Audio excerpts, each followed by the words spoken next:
diplomacia, pero realmente, como estábamos discutiendo, hay muy pocas cosas escritas alrededor de la vida y de los grandes logros de este diplomático mexicano. Mónica Castellanos está sacando este libro a publicación y espero que lo pueda compartir una vez que ya salga en papel, pero me siento muy honrado de poder platicar con ella en nombre del Tecnológico de Monterrey, la Sociedad de Alumnos de Relaciones Internacionales y el Departamento de Relaciones Internacionales. Te damos las gracias por acompañarnos y estar aquí y poder compartir toda esta experiencia de bagaje y cúmulo de entrevistas con nosotros. Bienvenida, Mónica.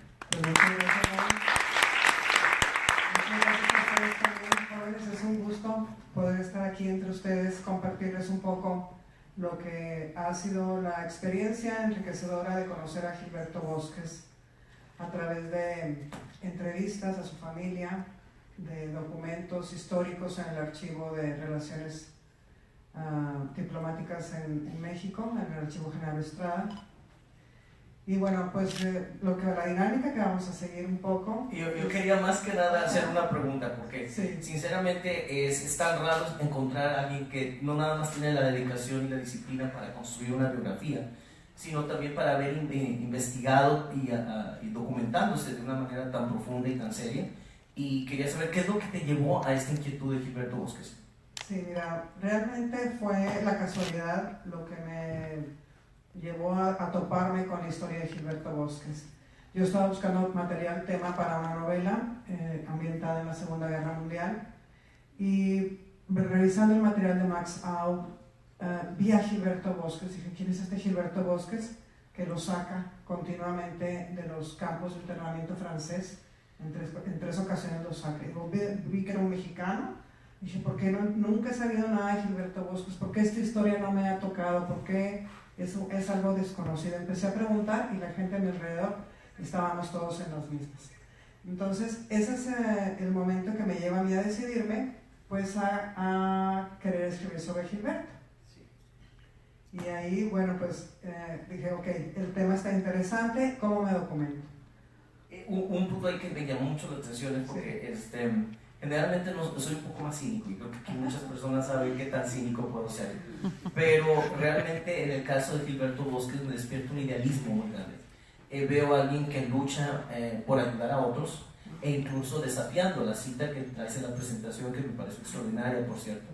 Sí realmente refleja un espíritu de lucha con los grandes líderes del momento, del siglo XX, que tienes que desafiar no nada más todo lo que tengas en tu contra en el escenario de a tu alrededor, sino incluso las leyes y las normas y las indicaciones que recibes de tus superiores. Y él hace este desafío, como dice la cita, por la libertad. Efectivamente, él se brinca algunas trancas, se toma libertades que luego pide la presidencia de la República que se las avalen. O sea, realmente se dice esto y ya está hecho, ¿verdad? Entonces, bueno, pues sí, hay cierta flexibilidad por parte del gobierno de Lázaro Cárdenas. Ya después de que él hizo las cosas, bueno, pues realmente como que no les quedaba mucho para dónde hacerse. Muy bien. Pues bueno, más que nada quería darle esta pequeña introducción de esta figura que es también una figura que merece escrutinio, merece realmente estudio y ponerse como un ejemplo. Entonces, les dejo con Mónica Castellanos Campa. Muchas gracias, Raúl.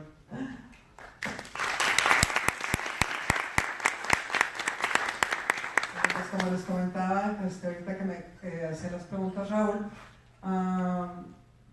una vez que tuve esta inquietud por escribir sobre la vida de Gilberto Bosques y que dije, ¿cómo me voy a enterar más de su vida? Pues fui tocando puertas, di con uno de sus nietos, él me dio el teléfono de su tía, Laura, que era uno de los 3 hijos de Gilberto Bosques y que le había tocado prácticamente vivir desde su juventud todo lo que fue la época durante el exilio español, o sea, la Guerra Civil Española y parte de la Segunda Guerra Mundial. Entonces estuve 2 días con ella. Al final de la presentación les voy a mostrar una foto. Una mujer que ya estaba por cumplir 90 años, lúcida completamente, con la memoria fresca, y que bueno, pude revivir con ella esos días que estuvo junto a su padre y junto a su familia, tan difíciles en Francia, de Vichy, y en Marsella, que fue donde se hizo la labor más intensa para el rescate de exiliados y de perseguidos por el nazismo. Entonces, esta charla que Raúl sugirió como una exploración biográfica está estructurada, no es la fecha de cuando son 103 años lo que este hombre vive, es una vida muy longeva, además de muy rica. Se van a cumplir este año, en el próximo julio, 125 años de su nacimiento. Entonces estamos en un año conmemorativo, podemos decir así también, de su natalicio. Esta es la ruta que vamos a seguir para nuestra exploración. Más que seguir una cronología así de año por año por año, yo preferí elegir los aspectos más sobresalientes de su vida y sobre eso movernos en el tiempo. Entonces vamos a ver a un Gilberto Bosques que es educador, vamos a ver un Gilberto Bosques que lucha por la cultura, un Gilberto Bosques que es periodista, que es poeta, que es diplomático y que es un gran defensor de los derechos humanos. Entonces, esa es la ruta que vamos a seguir. Y vemos que, bueno, en el campo educativo, él nace en la heroica villa de Chautla de Puebla. Ese es el nombre oficial del lugar donde él nació. Y cuando le toca nacer, que es a finales del siglo XIX, principios del XX, pues en Chautla de Puebla no había educación, no había escuelas. Era una grave carencia que México tenía en la cuestión de educación pública. Lo educa su mamá. María de la Paz Saldívar era una mujer con una gran sensibilidad para educarlo, que se lo lleva afuera. O sea, él no estuvo mucho tiempo como fue nuestra educación dentro de una aula de clases, sino a él se le educó afuera, se le educó en el campo, se le educó arriba de un caballo. Su papá se lo llevaba a hacer caminatas y recorridos por toda la Sierra Huasteca, y ahí lo iba educando, ahí le iba hablando de la importancia de la vida, de la importancia de la naturaleza, de la importancia del ser humano, de lo que era comprometerse con un ideal y luchar por él.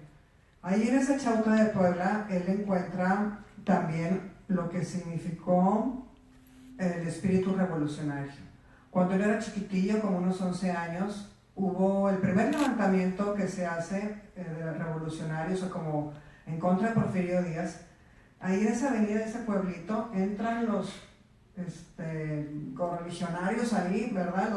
Los primeros revolucionarios, machete en la silla por un lado y carabina por el otro. Y asaltan lo que es el pequeño palacio municipal. Al final de la refriega, que dura un par de horas, don Cornelio Bosques lleva a Gilberto a ver los resultados de esto, de quiénes eran estos hombres insurrectos y qué es lo que había sucedido. Entonces, siendo un chamaquito, le toca ver a los muertos ahí tirados, o sea, la persecución después de estos hombres que se habían levantado en contra del gobierno de Porfirio Díaz, del que ya la gente y el pueblo estaba harto. Porfirio Díaz se había instalado en la presidencia a través de elecciones y elecciones, una tras otra, y bueno, pues mucha gente estaba inconforme, las bases sociales sobre todo, y es cuando empieza a haber diferentes levantamientos en todo el país. A él le toca de chiquito ver ese levantamiento. Tenemos también, que de ahí agarra él lo que era su visión acerca de la educación. Siendo diputado, años más adelante, él le toca estar con Venustiano Carranza implantando un sistema educativo rural. Venustiano Carranza le pide, él hace el experimento, se va, agarra una casona que consigue por ahí y empieza a educar a la gente que estaba ahí. El clamor de esta gente, él dice en sus memorias, era: mándenos un maestro que nos enseñe a hacer restas y sumas y a leer y escribir. O sea, gente que no tenía nada de acceso a la educación. Entonces Gilberto Bosques empieza a ver esta carencia, se da cuenta de la falta o la urgencia que había por implantar un sistema educativo a nivel nacional que diera sus frutos, que realmente llegara a la gente que más lo necesitaba. cuando está como diputado, lanza la reforma educativa del artículo 3, proponen una educación socialista. Gilberto Bosques era un hombre de izquierdas, era un hombre que defendía el socialismo, era un revolucionario. Y bueno, en ese momento él se compromete para hacer esta reforma que queda plasmada en la Constitución. Se reforma el artículo 3, aunque luego viene una contrarreforma y se quita, ¿verdad? Pero esto es algo que en nuestra historia que yo ni sabía, yo no me acordaba, yo no lo tenía fresco, que en algún momento hubo una inquietud o hubo una lucha porque el pueblo mexicano tuviera una educación socialista. Que es en 1934, es cuando se lleva a cabo esta reforma. Luego tenemos otro de los aspectos, que es un aspecto muy rico también, que es en el campo periodístico. Él, desde que sale de Chautla, sigue sus estudios en el Instituto Normalista de Puebla, y estando ahí conoce a David Manjarrés, quien después sería su cuñado, y junto con otro grupo de muchachos empiezan a estudiar las ideas de los hermanos Flores Magón. Empiezan a discutirlas y luego ellos mismos empiezan a sacar sus propias conclusiones y a sacar sus propias ideas. En ese entonces la Revolución Mexicana se estaba gestando ya de manera más intensa. Le tocó estar en contacto con los hermanos Aquiles Cerdán, que son los que marcan pues el inicio, el 20 de noviembre, de lo que es ya la revolución, cuando se da aquel ataque a casa de los Cerdán, que son asesinados, y al día siguiente Madero pues hace ya lo que es el llamamiento formal. A él le toca estar en Puebla dirigiendo al grupo de normalistas que recibieron a Madero cuando estuvo ahí en su campaña. Y hay una anécdota muy curiosa, porque el colegio pues no querían esta revolución. Entonces les quitan a los estudiantes la bandera que tenían, el director se las quita, se las esconde en un estandarte así con el que iban a recibir a Madero, a Francisco y Madero, y va Gilberto Bosques a intentar negociar. Ahí yo creo que es la primera lucha del negociador, del diplomático, que más tarde sería por querer conseguir algo de una autoridad. Finalmente el director les dice que no les van a devolver el estandarte. Los huercos, bueno, los muchachos se arrancan con costureras de ahí locales, mujeres, que quedan toda la noche cosiendo, les hacen un estandarte nuevo para que al día siguiente estos estudiantes de la Normal de Puebla puedan presentarse ante Francisco y Madero, o sea, representados. Entonces, todas estas ideas van gestando en el espíritu de Gilberto Bosques un ansia revolucionaria. Él era revolucionario, siempre lo fue, toda su vida, hasta el último día en que se quitó el oxígeno y le dijo al médico: yo elegí cómo vivir, también quiero elegir cómo morir. Entonces, él toda esa vida tiene este espíritu que se gestó en los primeros años de su juventud, y que luego en el campo del periódico, en el campo periodístico, también encuentra un causa importante, porque no fue un periodista con miedo. O sea, él dijo lo que quiso decir a pesar de las consecuencias. Cuando él estaba haciendo sus editoriales, la gente lo criticaba mucho, porque eran pues, titulares de izquierda, ¿verdad? Entonces a él eso no le importó, él siguió siendo coherente y con su manera de pensar, con su manera de sentir. Y bueno, tuvo esta experiencia con José Vasconcelos, cuando él estaba como diputado, la segunda ocasión, que fue en la época de Álvaro Obregón. Antes había estado apoyando la campaña de la Huerta. Y finalmente, bueno, pues se aplaca, o sea, este levantamiento de la Huerta, y Álvaro Obregón proscribe a toda una lista de personas que estaban apoyando a Adolfo de la Huerta. Entre ellas estaba Gilberto Bosques. Entonces, como diputado, él, siendo diputado, ¿verdad?, pues perseguido, se quiere ir a Cuba, donde estaba su cuñado Froilán Manjarrés, que había sido gobernador de Puebla en alguna época, cuando él se casó con María Luisa, su mujer. Y cuando está por salir en Mérida para dirigirse a Cuba, no lo dejan salir. Le dicen que no, que está prohibida la salida de todos los de las huertistas, que no se lo permite. Entonces regresa a la Ciudad de México y estando paseando en el castillo de Chapultepec, se topa con Álvaro Obregón y alcanza a oír que le dijo al secretario: ¿qué me dices de Bosques, de Gilberto Bosques? Y le dijo: no, está exiliado, ¿verdad? Le dijo: ah, sí, exiliado, acabo de verlo pasar, ¿verdad? Y le dice: quiero que le devuelvan, que ya no lo persigan y que le devuelvan sus dietas. Sus dietas es el salario que gana un diputado. Él no quiso aceptar esas dietas para sí mismo y entonces habla con su amigo José Vasconcelos y ponen una imprenta con ese dinero. Entonces de ahí sale estas publicaciones que José Vasconcelos firma como director, ¿verdad? Pero que nadie sabe o que pocos saben que están avaladas también muy ayudado por Gilberto Bosques. Entonces, cuando estaba años después en el Nacional, junto con su cuñado Froilán, él era editorialista y luego queda como director del periódico. En alguno de los momentos también dirige por unos años lo que es este periódico. Él escribía mucho de comercio exterior, escribía de diplomacia, continuamente estaba recibiendo informes y mucha documentación que le servía de material para poder hacer sus editoriales sobre lo que era la diplomacia y la política exterior. Entonces es como un tiempo de preparación para el que él ni siquiera estaba enterado, que le iba a servir en su momento para la labor diplomática que llevaría a cabo pues inmediatamente después. El poeta, le decían, cuando estaba en la Normal, así lo apodaban los demás compañeros. Allá va Bosques, el poeta. Este es uno de sus poemas, es un fragmento que se los voy a leer así tal cual. Es un nocturno, drama cóncavo, en derrumbe nocturno de verdades. El frío inaccesible a tus dedos, mordidos por la fiera, alargados por tus ojos, ciegos. Tu cabellera enraizada en el espanto, la voz de la locura perdida en los túneles de tu pensamiento, tus pies sin rutas, tus vidas sin tiempo en una encrucijada de abismos. Un gotero de angustia sobre tu corazón, reducto de silencios.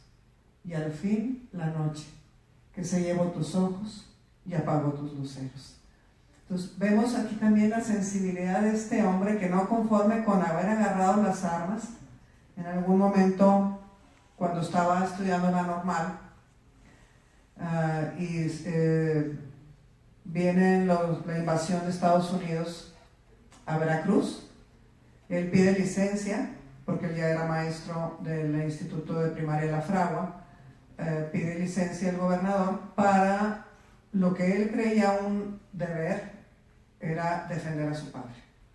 Entonces se va a Veracruz, cambia los libros y las letras por las armas y le toca estar apostado por ahí en una de las vanguardias del ejército mexicano para defender el puerto de Veracruz.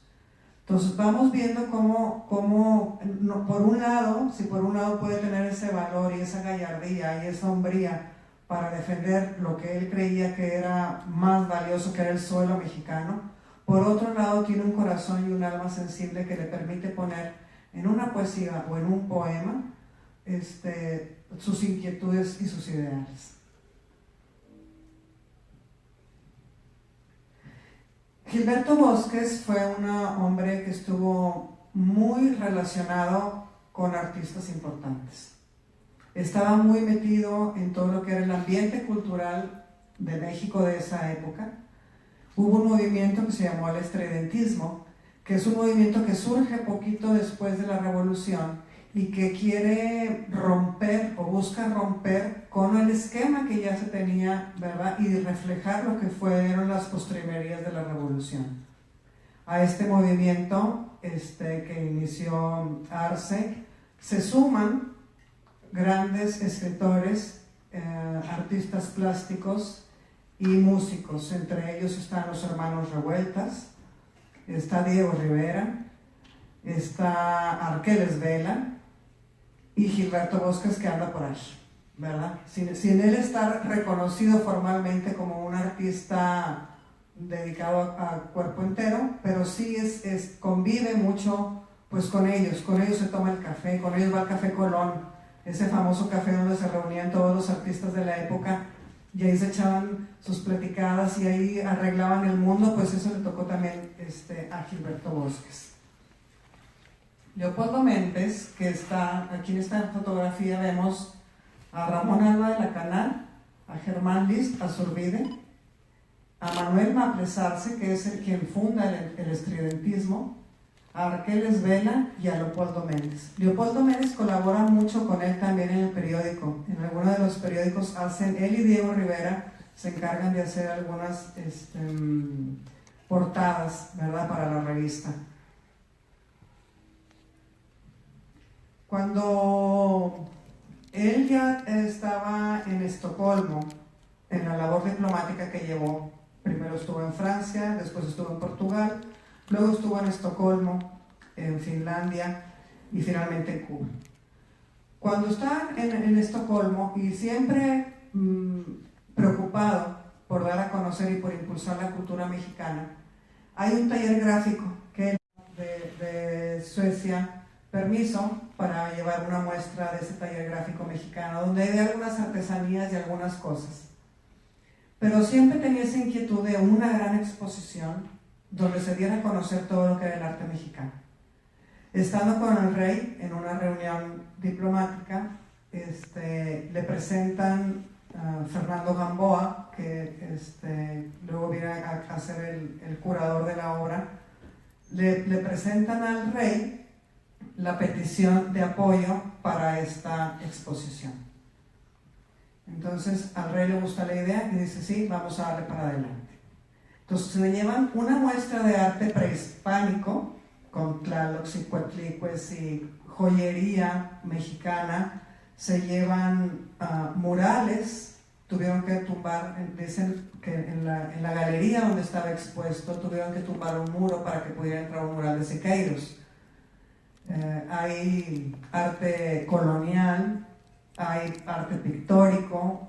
Entonces es una muestra muy muy rica que, además de estar en Estocolmo, posteriormente se va a Inglaterra. Ahí hubo un detallito, le hicieron una política. Después de que en Estocolmo esa exposición fue un éxito tan importante, la gente allá aprecia mucho el arte. En aquella época ya revolucionaban el impulso artístico hacia nuevas tendencias y nuevas corrientes de manifestación artística. Entonces esta exposición es muy bien recibida, muy bien criticada. Viaja gente de Finlandia, viaja gente, personalidades que de los países aledaños van a visitarla. Él se compromete con Inglaterra para llevarla también, pero ¿qué pasa en México? Empieza a haber vientos contrarios. Se levantan algunas quejas, dicen que cómo puede ser posible que el arte mexicano haya salido, que si no lo van a cuidar bien, que se lo van a robar, que lo van a vender, que se le empieza a hacer una política ahí para que, ¿verdad?, para que no se hace. El presidente decide cancelar la visita a Inglaterra y Gilberto Bosques se viene a México a hablar con el presidente y le dice: señor presidente, México ya dio su palabra y no se puede retractar. Entonces se lleva a cabo esa exposición en Inglaterra, o sea que lo que comentaba Raúl, algunas de las trancas que se brincó Gilberto Bosques, bueno, pues fueron más o menos así, ¿verdad? O sea, ya está hecho, ya está dicho y pues ahora hay que apoyar. Bien, es un éxito también en Inglaterra y no es una gran exposición, o sea, o al menos no tan lucida como lo fue la de Estocolmo, que bueno, pudo llevar el nombre de México pues a un lugar muy reconocido por los conocedores de arte y por la crítica artística de la época en Europa. En el aspecto diplomático tenemos que él estuvo ejerciendo funciones en estos países. Cuando él estaba como director en el Nacional, poquitito tiempo después, lo mandé a llamar Lázaro Cárdenas y le dice: Gilberto, me han sugerido, le sugirieron tu nombre para que te vayas como embajador a Francia. Y él le dice: señor presidente, con todo respeto, como embajador no, preferiría irme como cónsul, porque eso me va a dar tiempo a mí para poder ahondar en estudios de lo que es la preguerra en una Europa que ya tenía pues todos los indicadores o todos los indicios de que se iba a venir una situación difícil y complicada. Lázaro Cárdenas accede y Gilberto Bosques va, presenta sus credenciales, sale de México en diciembre del 38 y llega a Puerto Francés en 1939, el 1 de enero de 1939. Llegaron en una noche helada, blanca, que es como lo platica su hija Laura. Dice, hacía un frío que se te colaba por todos lados. Yo que venía de la temperatura templada de la Ciudad de México, ¿verdad?, siendo una jovencita, y llegar a aquellas tierras heladas, pues fue un cambio importante. Ellos llegaron adolescentes. Gilberto Bosques se casó con María Luisa Saldívar y tuvieron 3 hijos: Laura Bosques, Teresa Bosques y Gilberto Bosques, en ese orden. Laurita, que es a quien me tocó entrevistar, pues tenía en ese entonces 16 años, era una jovencita. Sus hermanos pues estaban más chiquitos.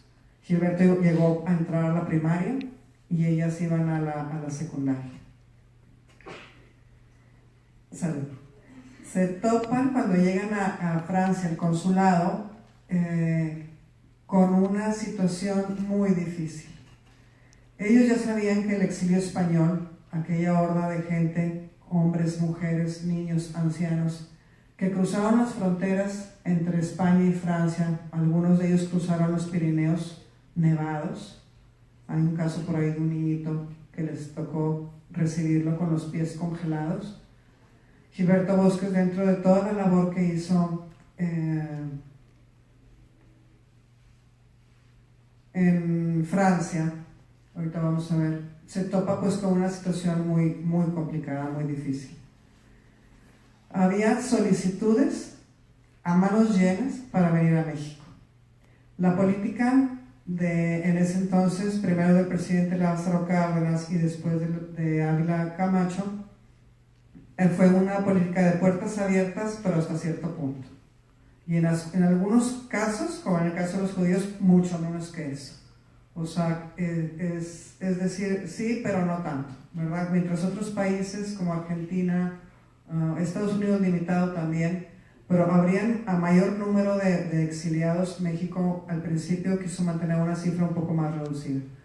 La quiso mantener porque no la pudo mantener. Gilberto Bosques trajo a muchísima gente más.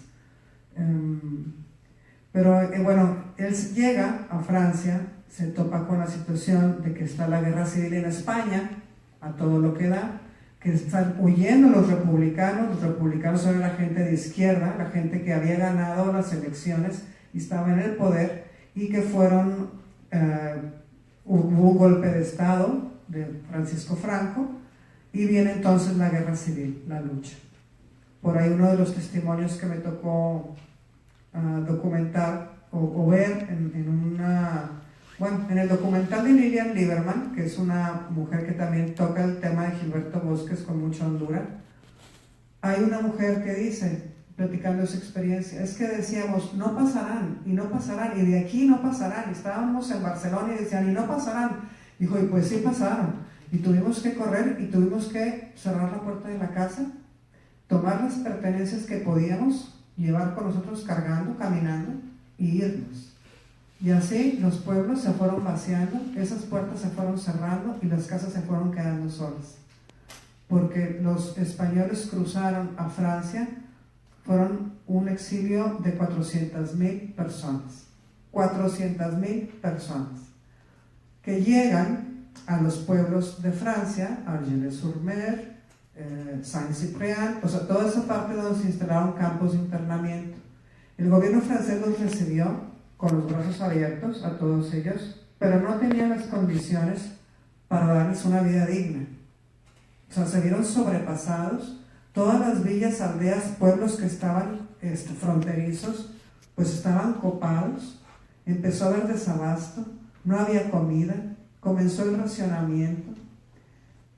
Una serie de problemas que fueron complicando más la situación para la labor diplomática, que en tiempos normales pues no tendría por qué haber tenido estas dificultades, pero que en el caso de la Francia de esa época pues sí resultó una labor bastante más complicada que lo que fue para otras épocas o para otros tiempos. Vimos ahorita dos castillos. ¿Qué hizo? Bueno, viene antes de esto.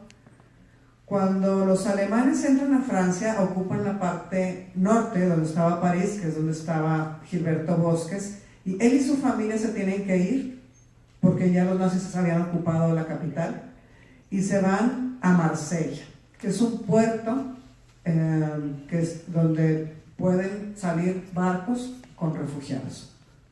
Ahí en Marsella, él ya había visto los campos de internamiento de toda la costa francesa, sobre todo, bueno, Vernet, Gurs, todos estos, y había visto las condiciones tan deplorables en que se encontraban estos hombres, mujeres, niños, ancianos, gente pues que lo había dejado todo con la esperanza de salvar sus vidas y que se estaban enfrentando otra vez a la muerte, porque así uno de los testimonios decía que todos los días llegaba el camión con comida y se iba con los muertos. ¿Verdad? Así como iban trayendo comida para que algunos pudieran sobrevivir, y lo que les tocaba de comida era una zanahoria, al día si bien les iba. O sea, muchas veces ni eso, un pedacito de pan, y eso fue todo lo que alcanzaban para comer. Entonces Gilberto Bosques consigue en Marsella estos dos castillos, el de la Reina y Montgrand, que estaban en condiciones deplorables, pero no importa.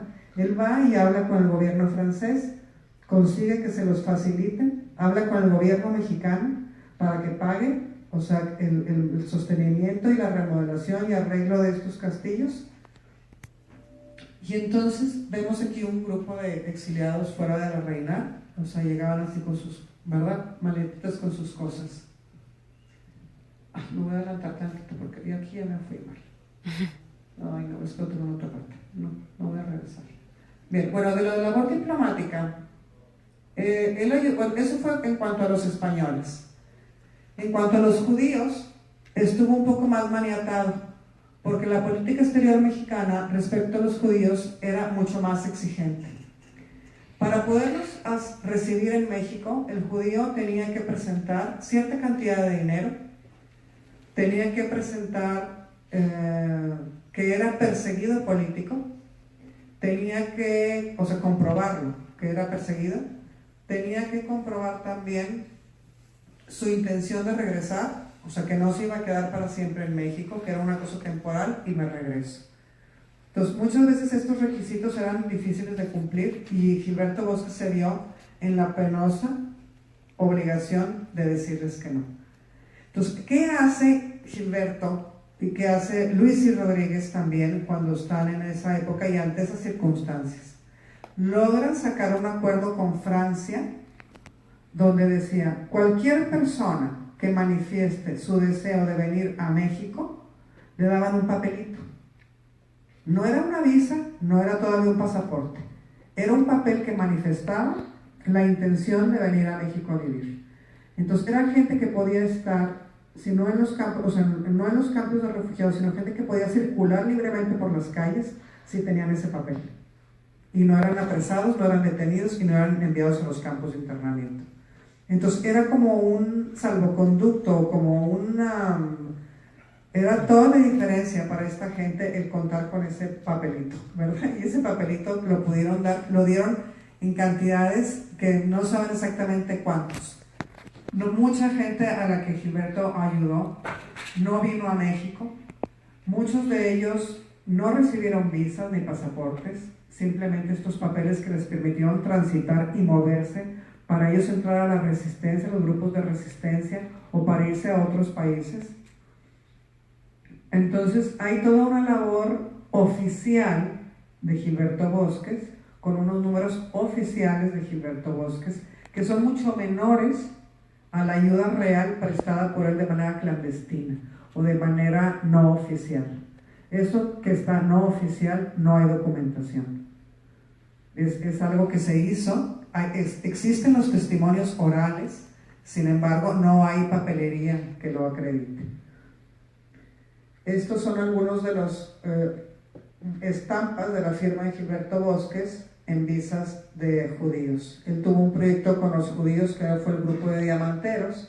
Cuando estaba Lázaro Cárdenas, él había propuesto traer grupos según el oficio y hacer un mapa en México industrial para tener agricultores, para tener industriales, para tener, o sea, de diferentes oficios o de áreas de interés que tenían, que dominaban, impulsar algunas de las zonas de México.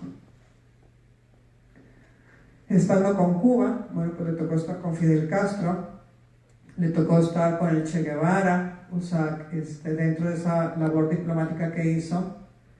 Antes de esto, cuando estuvo en Portugal y siguiendo con la ayuda de los exiliados, estaba Salazar como dictador de Portugal, con un acuerdo con Franco para regresar a los españoles que huían hacia Portugal. Y Gilberto Bosques, de alguna manera, consiguió un acuerdo de caballeros, que es lo que él decía, para ayudar a esos españoles y no hacerle caso a Franco. O sea, sin romper diplomáticamente o políticamente ese acuerdo que tenía Portugal y España, en el gobierno de Franco, él permitió o le dio libertad a Bosques para poder seguir ayudando a los exiliados españoles que salieron a través del puerto de Lisboa, algunos a México, otros a Argentina, otros a diferentes partes. Esta es una de las frases que comentaba Raúl, que es de Gilberto y que refleja mucho lo que es el pensamiento y el espíritu de este hombre. ¿Verdad? Dice, a veces hay que salirse de la legalidad para entrar en el derecho. ¿Cuál derecho? El derecho que tienen los hombres a la libertad. O sea, para él lo primordial, lo más importante era eso. O sea, el derecho que tienen los hombres como seres humanos a llevar una vida digna. O sea, una vida acorde a su humanidad. Entonces, esto es una constante que en toda su labor lo vamos viendo. O sea, cuando él llega a Francia y visita, hacía unos rondines o hacían rondas, visitas por los campos de internamiento, y vieron las condiciones que ahorita van a ustedes a ver. Este es uno de los campos. Este es en Gurs. Aquí hay algunos barrancones construidos. Esto es Argelès-sur-Mer. Los primeros, esto está en la frontera con Port-Bou, en la frontera de Francia y España, y luego sigue Argelès-sur-Mer.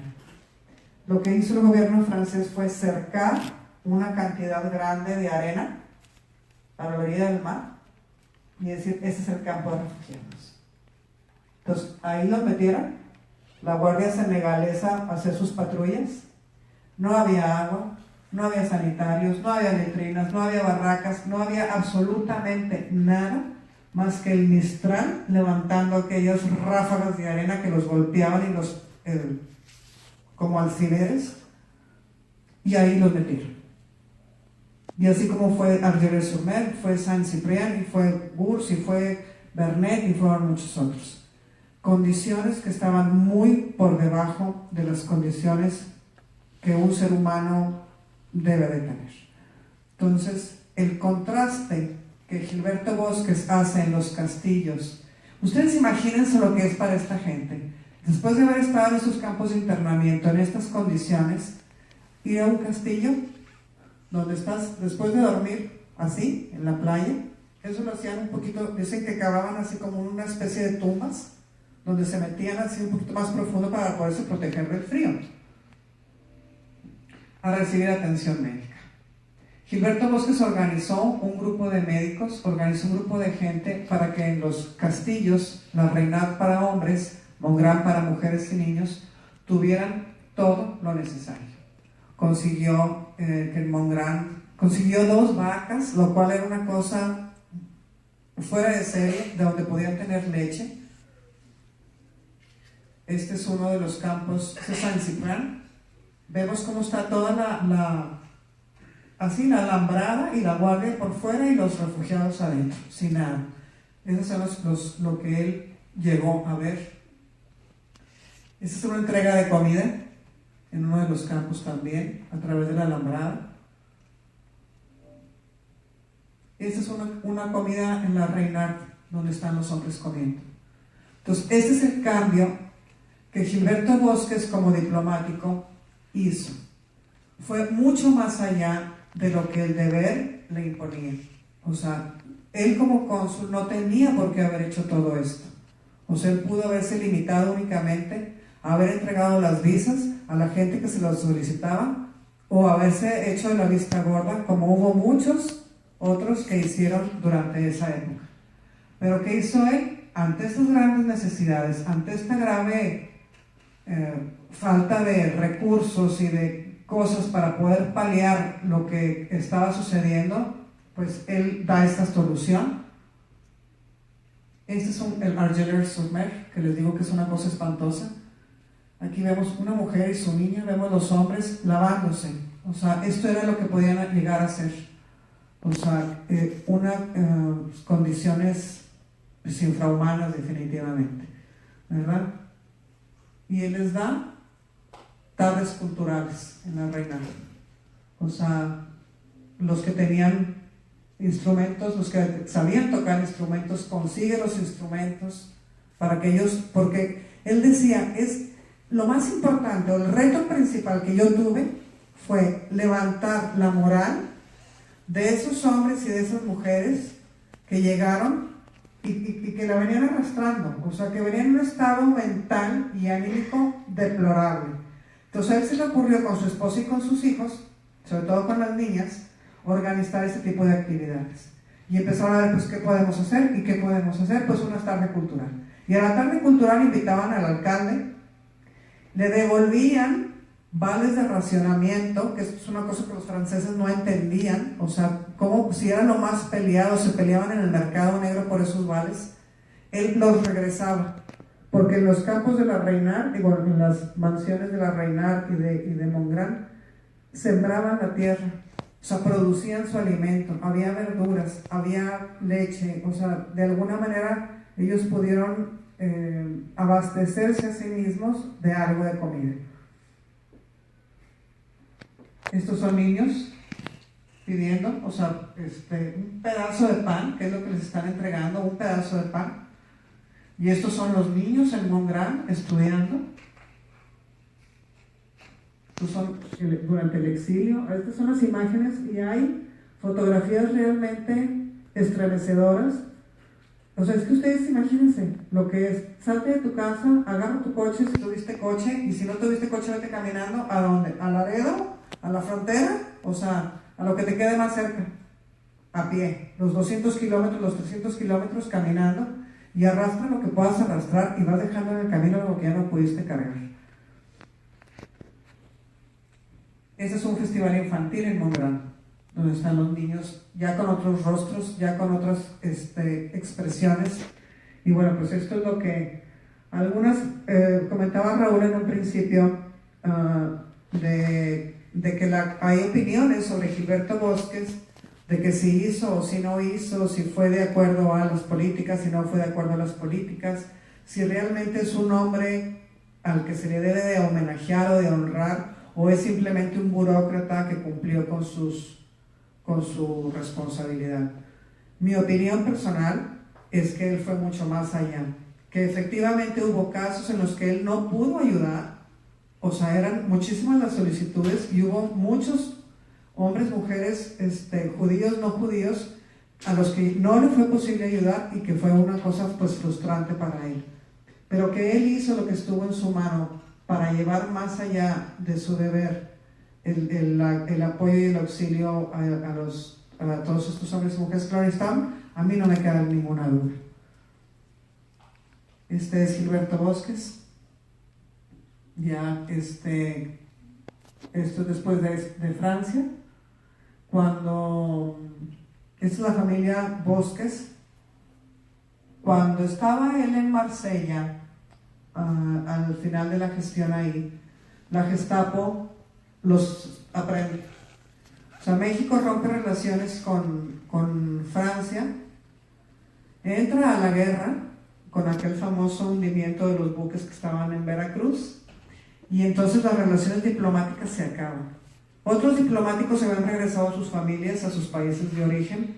Los Bosques no quisieron. Ellos, María Luisa le dijo: donde tú estés voy a estar yo y van a estar nuestros hijos. Entonces ellos se acostumbraron a los bombardeos.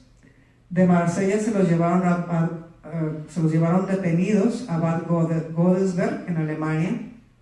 Era un hotel donde estaban varias legaciones ahí encerrados, no podían salir, estuvieron más de un año, 13 meses ahí detenidos en condiciones muy precarias.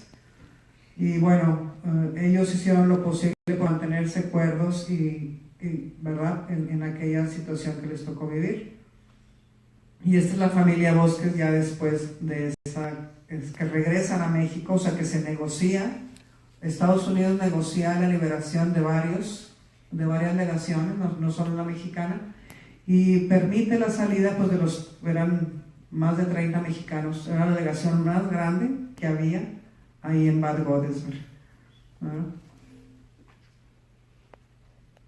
Esta es Laura Manjarres, es su esposa. Esta soy yo y Laurita. El día que hicimos la entrevista, ese es el escritorio de Gilberto. Ahí ven algunas de sus cosas personales, fotografías. El señor que está al fondo es Joaquín Urquidi. A él le tocó cuidar a Gilberto Bosques durante los últimos 15 años de su vida. Estuvo siempre al lado de él. Él es un sociólogo chileno que vino a México a estudiar a la UNAM y se quedó después con Gilberto Bosques a atenderlo y a cuidarlo hasta el último día. Ahí lo estuvo acompañando. Ese retrato que está atrás es un retrato de Leopoldo Méndez, inacabado. Se fijan ahí la parte que no alcanzó a terminar, del quien fue pues su gran amigo, ¿verdad? Yo les voy a recomendar, ya nada más para terminar, si quieren ahondar un poco más en lo que es la historia de Gilberto Bosques, estas son algunas sugerencias de libros que pueden consultar, sobre todo este último, Lilian Lieberman, de Viva Voz, publicado en el 2015. Tiene muchísimas, es un libro muy grueso que hizo el Colegio de México, donde viene mucha documentación de su historia. Entonces, pues yo con esto termino. Muchísimas gracias.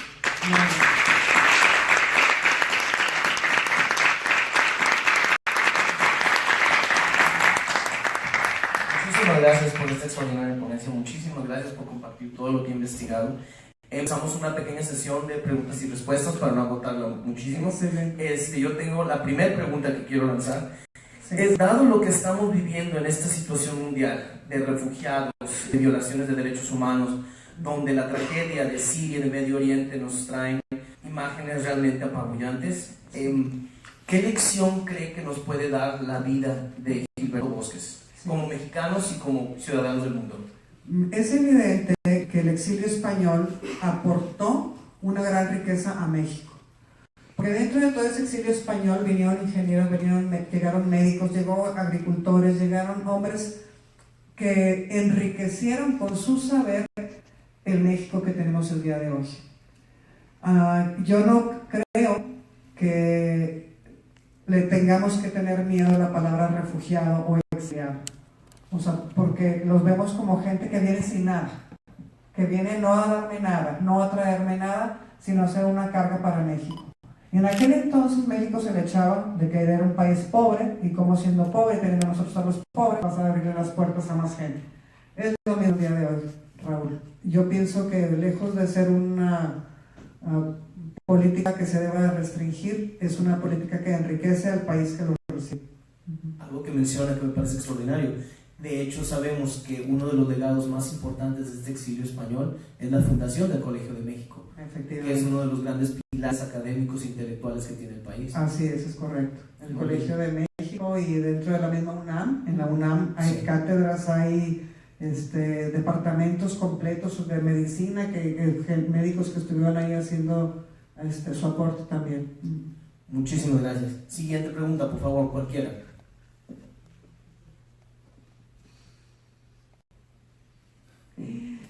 Sí, Sofía. Monique, ¿qué tan difícil es llevar, salir de los hechos fríos y duros que salen de la historia y llevarlos a construir una novela? ¿Cómo lograste darte ciertas libertades también? Porque es una novela la que escribiste y en una novela hay mucha libertad. Sí, muchas gracias. Bueno, Sofía Segovia, una amiga querida, colega, escritora, autora de 2 novelas magníficas, que es El murmullo de las abejas y Huracán. Sofía, sí fue difícil crear. Por un lado, me di con el reto de cómo podía hacer llegar al lector la crudeza de los campos de internamiento. No puedes entender o cuesta más trabajo entender la grandeza de Gilberto Bosques si no es a la luz de los campos de refugiados. Entonces, el reto principal fue crear esos personajes de ficción, por un lado, que reflejaran esta realidad, y por otro lado, meterme en la voz que iba a narrar a Gilberto Bosques y que yo elegí a Laurita. O sea, su misma hija es quien nos cuenta en la novela todo lo que sucedió con Gilberto Bosques. Entonces, es una de las voces narrativas, es una novela polifónica que está presentada desde la óptica de los niños, o sea, quienes en su momento fueron niños, el hijo de Ana Schegers, la hija de Gilberto Bosques, una de las refugiadas que es una niña, o sea, todos son hijos. Entonces sí, pues sobre todo el reto mayor fue ese, ¿verdad? Yo tengo otra pregunta, perdón. Sí, una de las cosas que a mí me llega más, lo que conozco de España, que lo comparto con mis alumnos, que por lo menos hay 3 lugares, 2 en Madrid y 1 en Alcalá de Henares, donde he visto personalmente placas dándole las gracias al pueblo de México por haber recibido a sus refugiados, a sus hijos, a sus familias. Dado ese tipo de gratitud, te das cuenta de que existe un sacrificio tremendo por haber protegido a refugiados de España. ¿Crees que en estos días donde existe tanta violencia, tanta agresión, tanta falta de solidaridad, crees que hay algo que todavía podemos rescatar de los mexicanos en ese sentido, con la labor de Bosques? ¿Hay algo como ejemplo podemos tomar como inspiración? ¿O crees que los mexicanos seguimos siendo así, nada más que, como dicen, héroes silenciosos? Yo creo que hay mucho todavía que podemos rescatar y aprovechar. A Gilberto Bosques comentando con la señora Norma, con Normita, que le tocó vivir en Viena, y ella decía, es que en Viena hay una plaza con el nombre de Gilberto Bosques. Efectivamente, a él se le honró primero en Europa y después en México. Ahorita ya en la Ciudad de México, en el Senado de la República, ya hay una placa con su nombre, ya hay el Instituto de Estudios Gilberto Bosques, ahí mismo en el Senado. Se le empieza a honrar y a dar más a conocer. Yo creo que Gilberto Bosques debería de ocupar mayores espacios dentro de nuestros libros de texto, o sea, que esa sería una labor importante. Ahorita lo que hay es una mención chiquita, al menos muy muy chiquita, que es nueva, o sea, antes no estaba. Es un ejemplo para los mexicanos, es un ejemplo para mí, es un ejemplo para todos. Yo creo que sí hay mucho todavía que podría beneficiarnos. El reto importante es que lo demos a conocer, porque el gran obstáculo es ese, que nadie conoce su historia. ¿Y a qué se debe esa falta de reconocimiento? Cuando él terminó su labor diplomática en Cuba, él no quiso nunca afiliarse al PRI, porque él no creía, él decía que la revolución no se podía institucionalizar. O sea, para él la revolución es un movimiento de las ideas del ser humano que debe de estar siempre en una constante evolución y en una constante superación. Eso es lo que él creía. Entonces decía, esto no se puede institucionalizar, porque en el momento en que lo institucionalizas lo frenas. Entonces, cuando Díaz Ordaz entra al poder, él dice que a él no lo iba a ayudar. No le gustó, no le gustaba, él lo conocía cuando estuvo contendiendo con Maximino Ávila Camacho por la gobernatura de Puebla.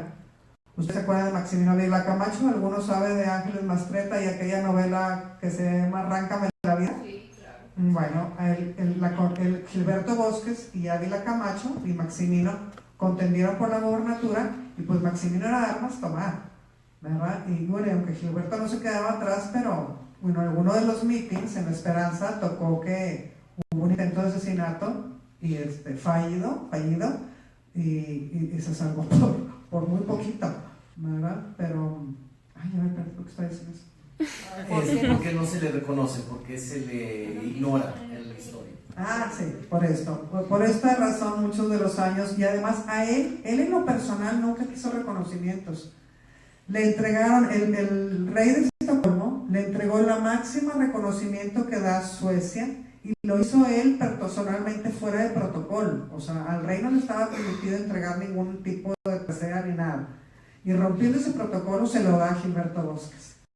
En contra de la voluntad de Gilberto Bosques. Él rechazó varios premios, incluidos 2 Belisario Domínguez, los rechazó. Porque él dijo, a mí no me pueden reconocer como revolucionario cuando estamos ahorita en una época de la contrarrevolución.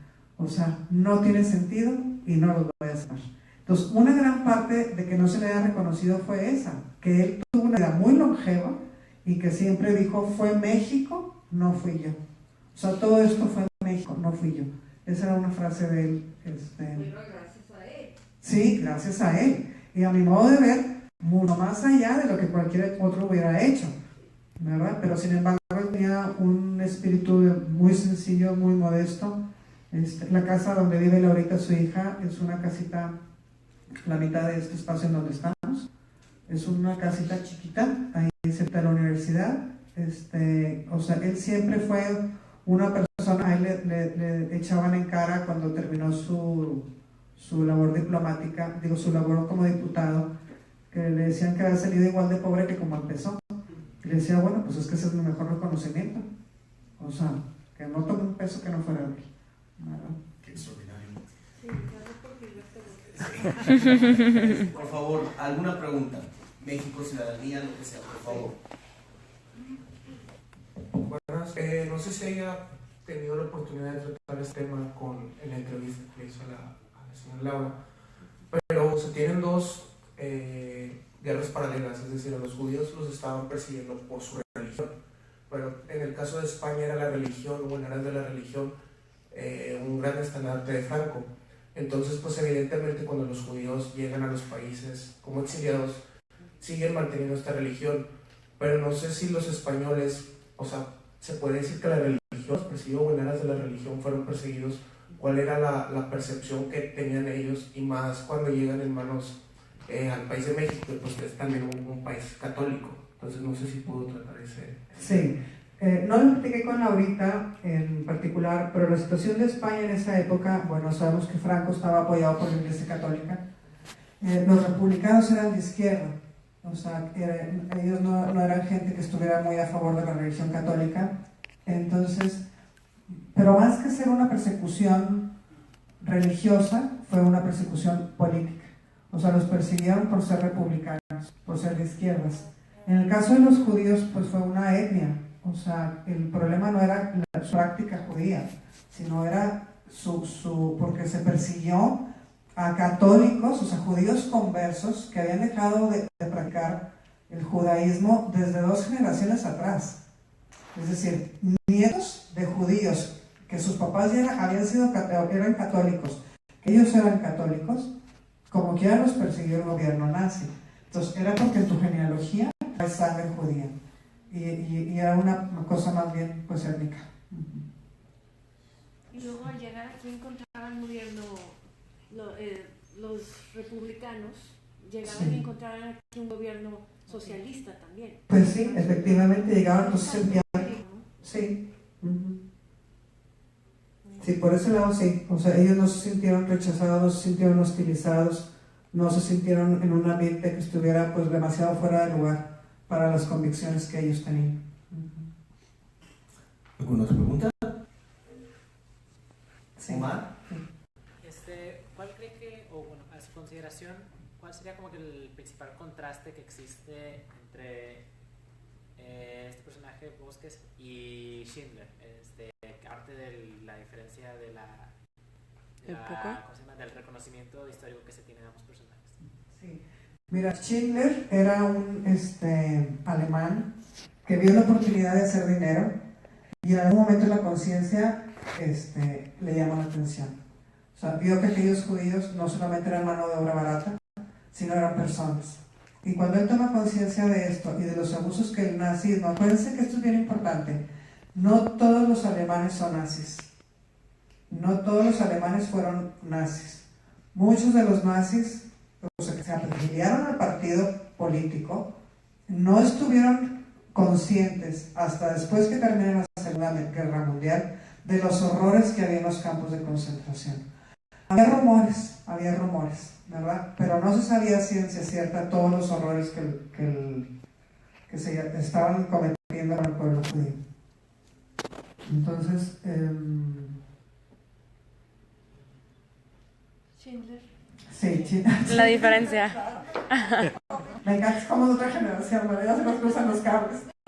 Sí. Entonces, o sea, la diferencia es esa, que mientras Schindler vio una oportunidad para hacer negocio, que finalmente se quedó sin negocio y murió pobre y solo, ¿verdad? Gilberto Bosques iba a cumplir una función y en el ejercicio de sus funciones pues la sobrepasó. O sea, pero él iba a eso, iba a ejercer una labor diplomática y lo único que hace es que cuando se topa con aquella realidad, pues el sentido humano que él tenía, dice, no me puedo quedar cruzado de brazos, tengo que hacer algo más. Y eso lo hizo también en Cuba. A mí Laurita me platicaba, porque en Cuba le tocó estar primero con el gobierno de Batista, 5 años, y luego 6 años con Castro. Entonces me tocaban los dos regímenes, y los perseguidos revolucionarios que Batista los tenía en aquellos cárceles del terror, porque los metían unas, ¿cómo se llama? Los tormentos espantosos, o sea, pues también los ayudaba. Gilberto Bosques ayudó a los de uno y luego ayudó a los del otro, o sea, porque luego cuando entró Castro, pues ayudó a los de Batista, o sea, que como quiera, Juan te llamas, ¿verdad? Para él era eso, o sea, era un luchador de los derechos humanos. Esa es la diferencia que yo veo entre Schindler y Gilberto Bosques. No les conté, me decía Laurita Bosques, para que vean lo que puede llegar a ser el ánimo de una persona. Dice que estaban en la embajada en Cuba y había un doctor que ya había logrado rescatar de uno de estos campos de tortura y lo iban a mandar a México, se lo iban a traer para acá. Pero el hombre estaba tan aterrorizado y tan temeroso que ahí en la embajada se suicidó, se aventó el balcón. Y yo estaba desayunando y nomás vi qué pasó. O sea, por la ventana se lanzó al vacío y ahí murió, ¿verdad? O sea, es el nivel o el grado de locura al que el ser humano se puede haber enfrentado. Entonces, Schindler vio también eso con los nazis. Pues como cosas similares.